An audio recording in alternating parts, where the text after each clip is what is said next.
في خطوة مفاجئة ومثيرة، تمكن نادي الهلال السعودي من ضم إحدى أبرز نجوم كرة القدم العالمية، نيمار دا سيلفا من باريس سان جيرمان الفرنسي.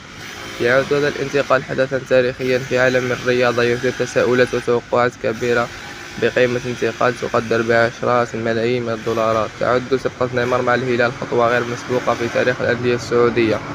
يأمل الهلال أن يكون لاعب البرازيل السابق إضافة مذهلة للفريق، وأن يساهم في تحقيق البطولات المحلية والقارية.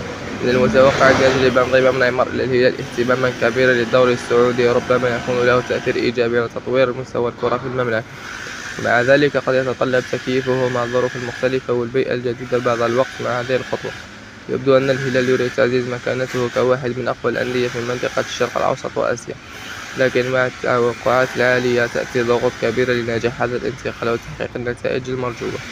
باختصار، إن انتقال نيمار إلى الهلال السعودي يمثل مفترقا هاما في تاريخ الكرة السعودية والعربية، وسيكون من الجدير بمتابعة تأثيره على الفريق والرياضة المحلية والإقليمية.